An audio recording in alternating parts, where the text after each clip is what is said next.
What is up, fantasy people? Welcome back to the True North Fantasy Podcast. I am Trav, hosting and West Coasting from the comfortable confines of Dirty Laundry Studios 2.0. This podcast is a proud member of the Fantasy Points Media Group. We're at fantasypoints.com with our promo code TrueNorth22. You can get 10% off of all of those elite resources to hashtag score more in 2022. Fantasy Points is doing big things right now, guys. Big things. One of my favorite pieces is Joe Dolan's Daily Lineup, weekly show from Tuesday to Friday morning to get you primed for all of the big news that's happening around the NFL. Joe is incredible. He is so good on the mic. I love listening to his content.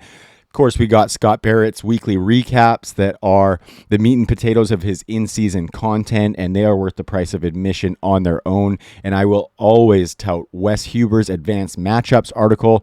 That is all you need to get ready for the week ahead. So go check out fantasypoints.com.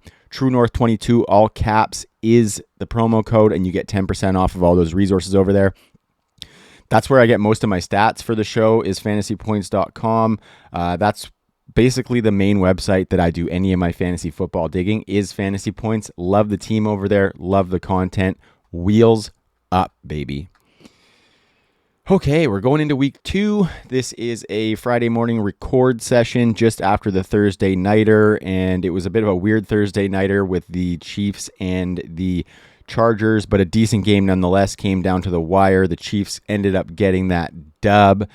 Justin Herbert is an absolute dog. We know that. So a good start to the week, and week 2 hopefully is a fruitful one for us as fantasy gamers.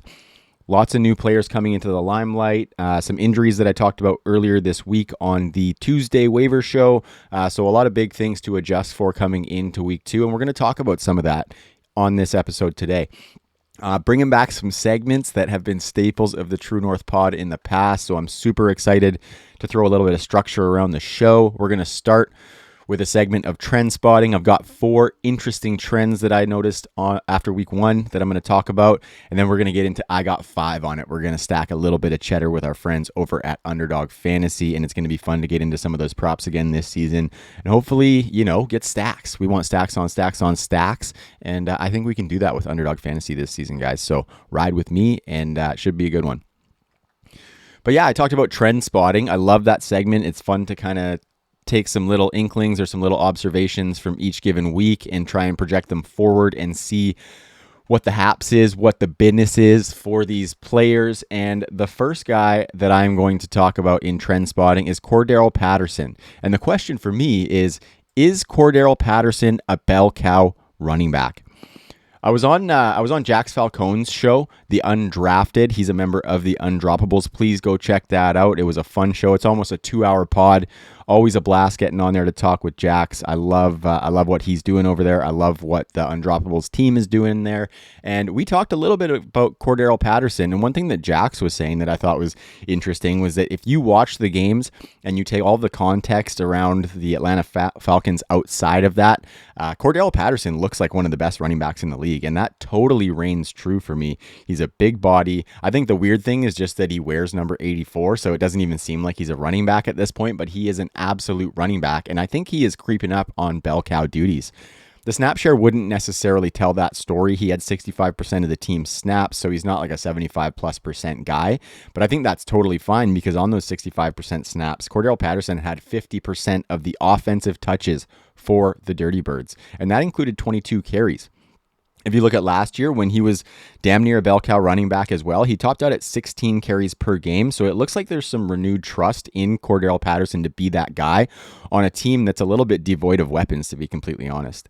In week 1, he also had 5 targets, 3 receptions on those 5. And I think that 5 targets probably seems closer to his weekly floor for me as opposed to his weekly ceiling. Because like I said, this offense is lacking serious weaponry. We like Drake London. We like Kyle Pitts, and they're totally fine. But Cordarrelle Patterson could be the engine through which this offense runs this season. Last season, when we're looking at those 5 targets, he hit that in 60% of his games last year. But either way, like I think even if he gets 2 to 4 in a week, I think he has that big play ability where even on that lower target volume, he can crush for fantasy gamers. The biggest piece for him is looking at the competition in that backfield. There's nobody behind him to take work. Damian Williams went down in week 1 and hasn't practiced this week.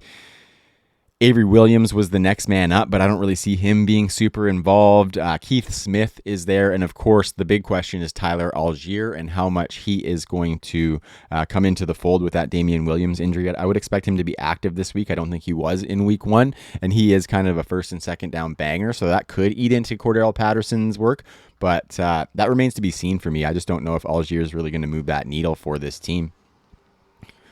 Moving ahead to week 2, I've got Cordarrelle Patterson as my running back 18 this week in a tough matchup against the Los Angeles Rams.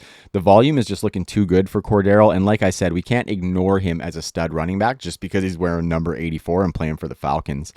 He does have more tough matchups coming up in the next few weeks, but I think at minimum, he's a low-end running back too with that big play ability to put up top 12 numbers in any given week. So be happy starting Cordarrelle in your running back 2 spot because I think he's going to be a good little play there, and you got him at a decent price in drafts, so you can be really happy about that.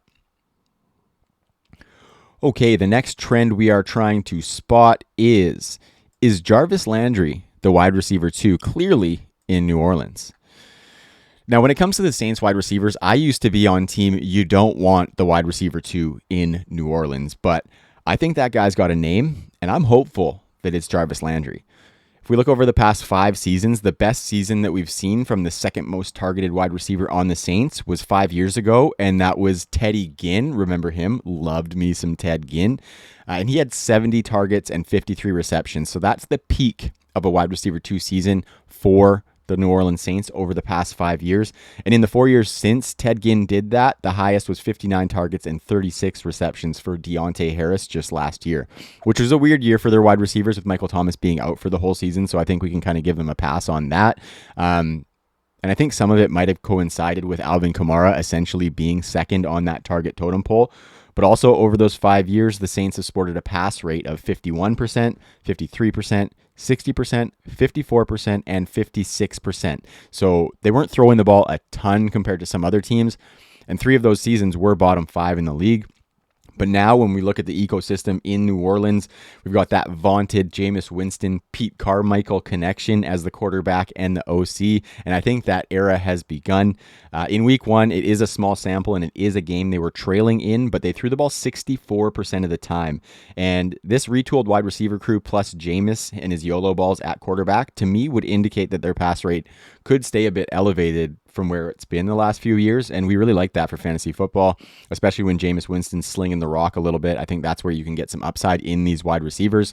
Jarvis Landry just has not gotten enough respect this offseason. Obviously a bit of a late signing with the Saints. We weren't sure what it was going to look like for him. But prior to last season with the Cleveland Browns, Jarvis had hit 100 targets in every single season of his career. The first 7 years of his career, he hit 100 targets, and last season he had 87 with the Browns in 12 games. So in a full game season with Cleveland last year, he was well on his way to another 100 targets.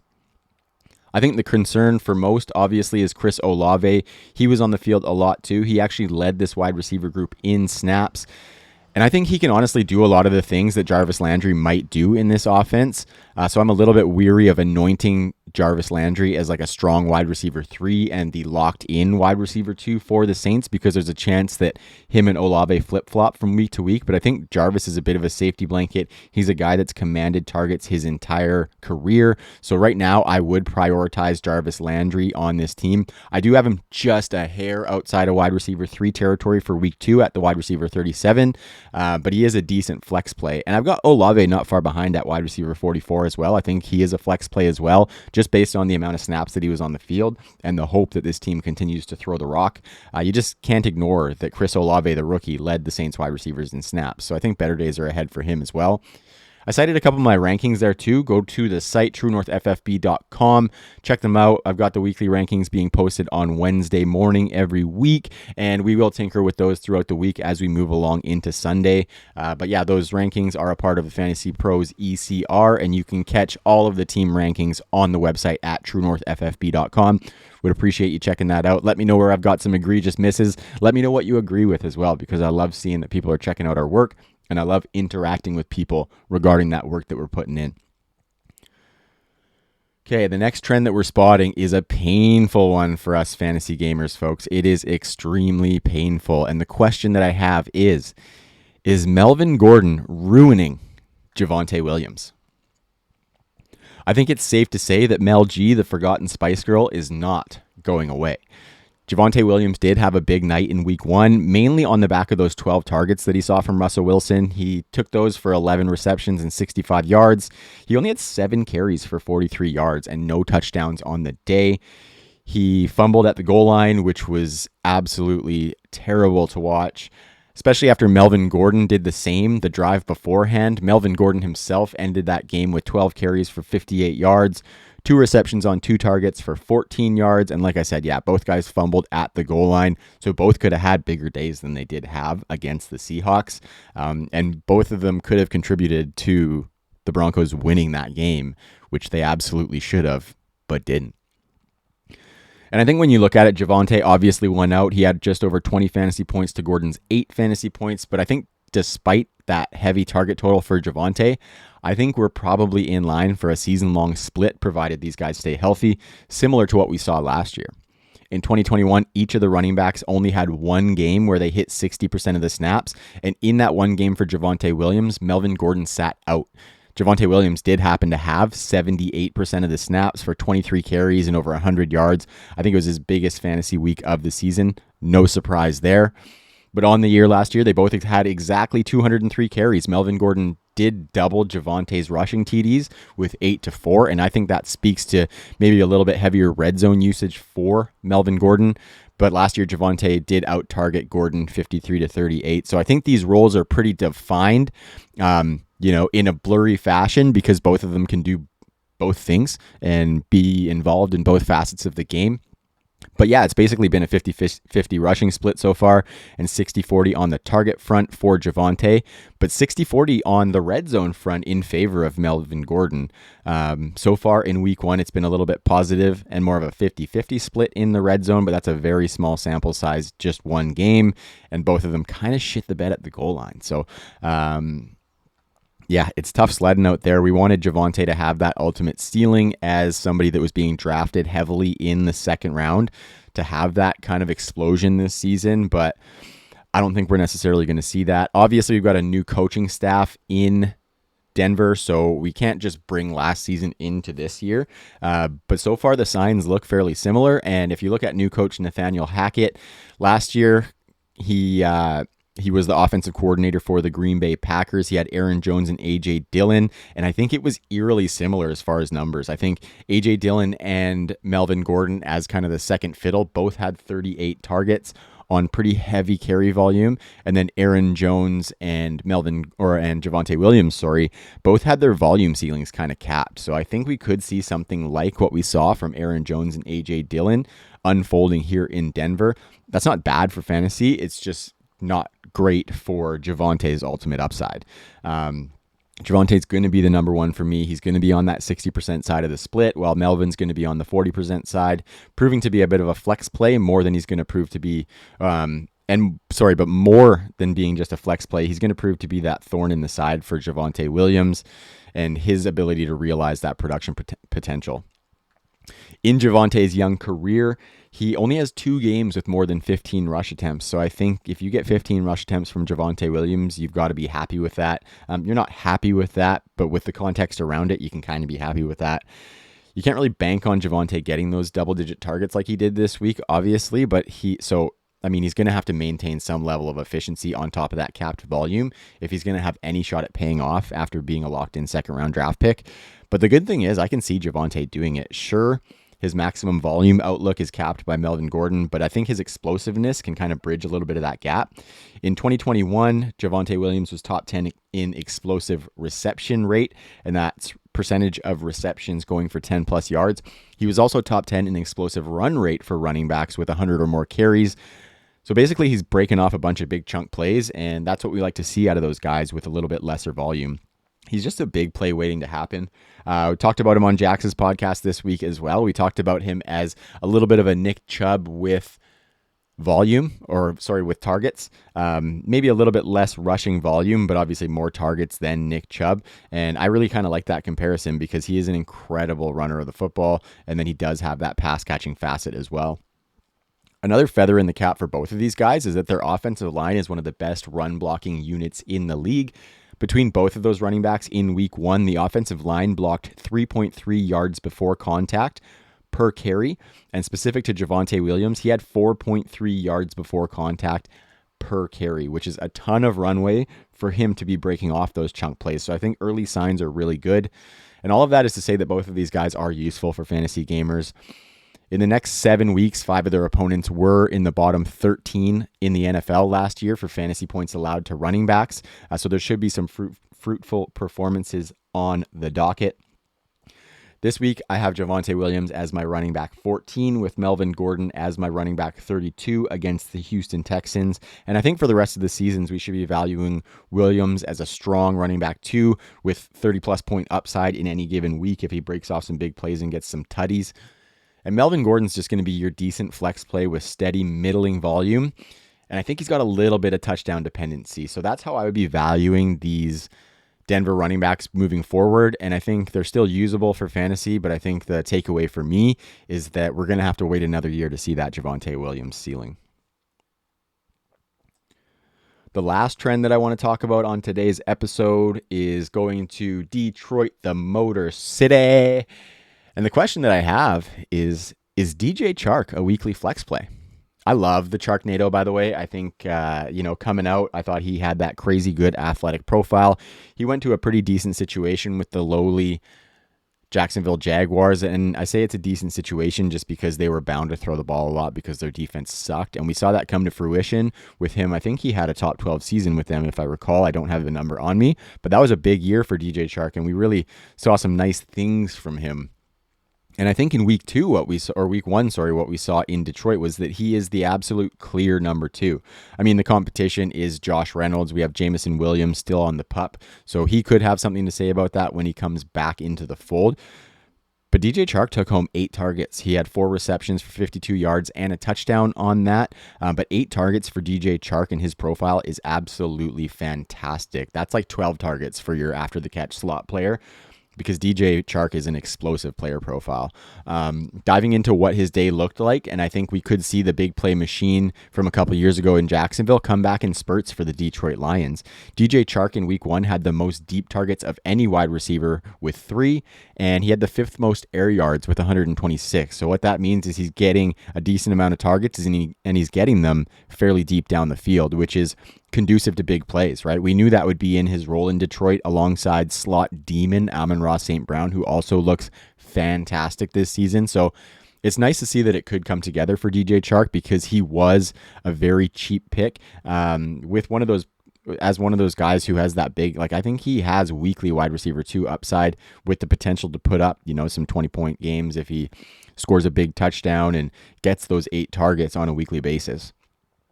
Looking at Detroit's red zone targets, which I think is another facet where DJ Chark could eat, they were an even split, 1 apiece for Chark, Amon-Ra, and Josh Reynolds. So the jury is still out on where the target totem pole in the red zone is going to reside. But I think DJ Chark could potentially claim that role. He's the main guy with size there. I think he's 6'4".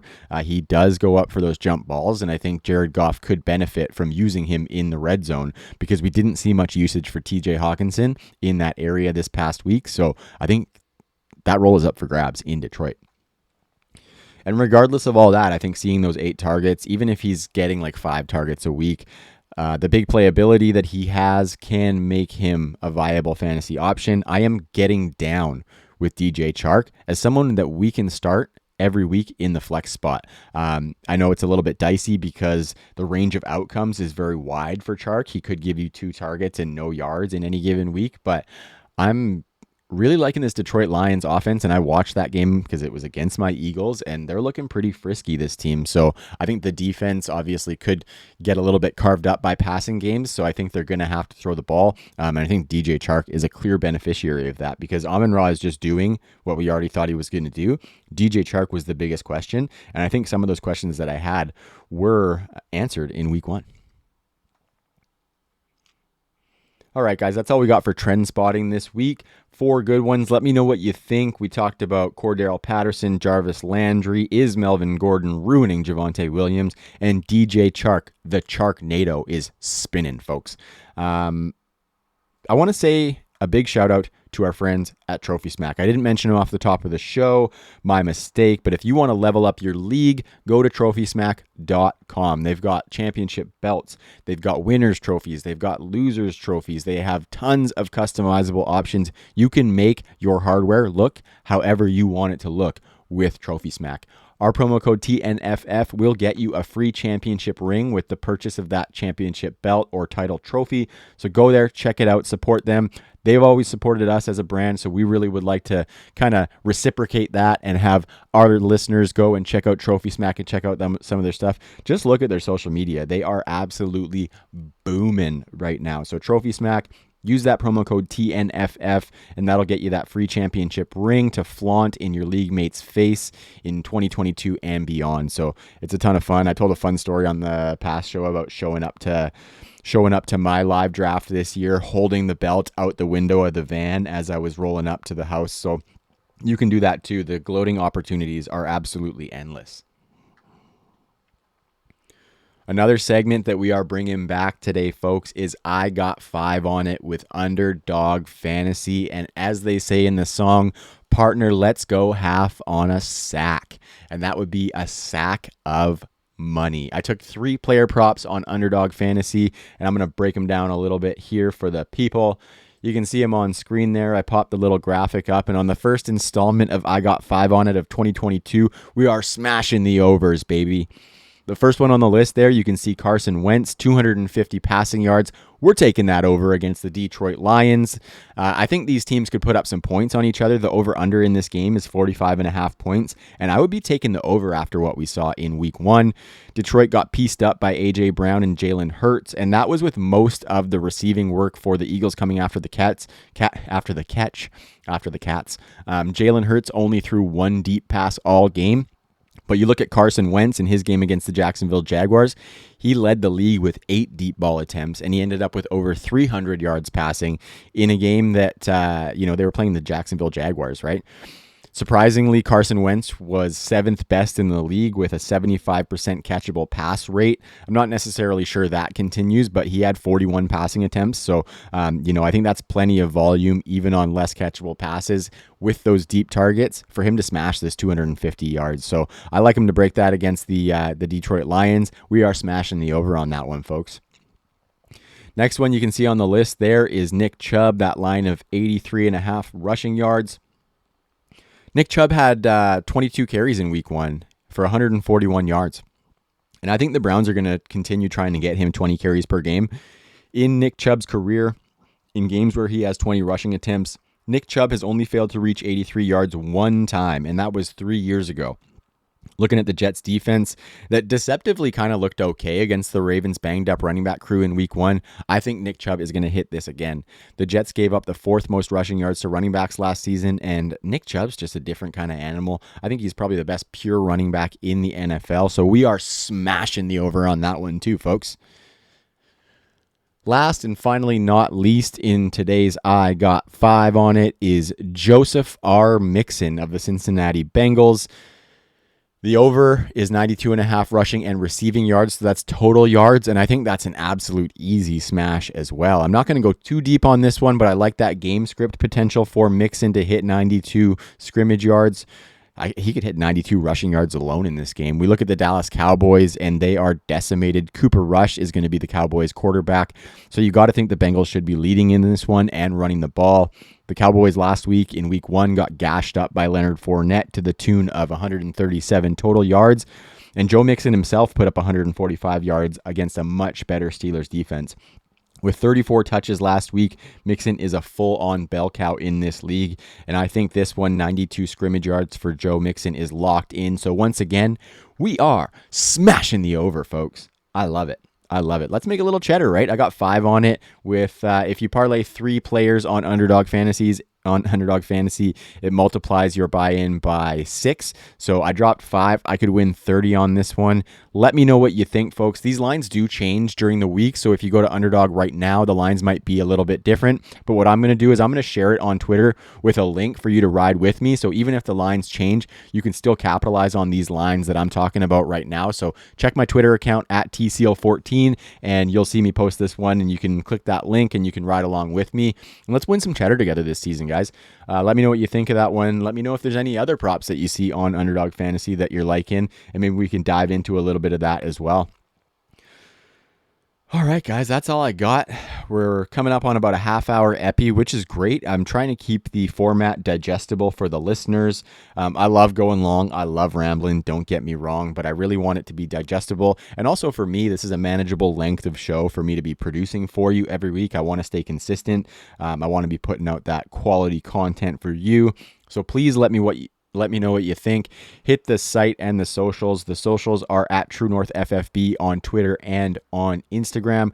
The site is truenorthffb.com. I've done a little bit of a revamp over there on truenorth.com or truenorthffb.com to kind of highlight the shows that we do. If you missed the previous episode, we are not doing written content anymore, just don't have the resources to put into it. But we are highlighting the YouTube channel. That's the meat and potato of our content. We've got this show, the True North Fantasy Pod. We've got our friends over at the Full Tilt Dynasty Pod doing work over there.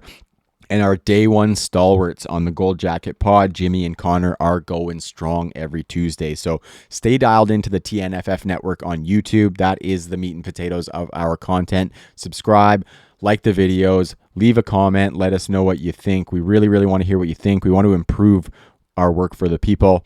And then kind of the other main aspect of our content is our rankings. I'm putting up the weekly rankings every week, so check those out. We got Dynasty rankings on there as well. And it's just good, clean fun over at truenorthffb.com, coupled with the YouTube channel and the socials. So we appreciate everybody who reaches out to us on there and interacts with us. That's kind of that's my favorite takeaway from being in the fantasy football space, is the people that we connect with, the friends that we make. I think that stuff we will take way longer than this fantasy business that we're in, right? The people that we connect with is kind of what I'm in it for, and that's you that's listening to this show. So thank you for that. Make sure you go check it out. Shout out to the sponsors. The promo codes for Underdog and for Trophy Smack are TNFF. We love them. Please go support them. And the Fantasy Points Media Group is where it's at. Go check out all of those brands in hashtag FPMG. We are shown on the fantasypoints.com website, and their YouTube channel is absolutely bumping right now. So please go subscribe. That promo code is TrueNorth22, all capitals. But yeah, I appreciate everyone sticking around. Until next week, let's have a great week too. Win some cheddar, get some dubs, have a good time. That's what it's all about. So see you guys next week. Peace.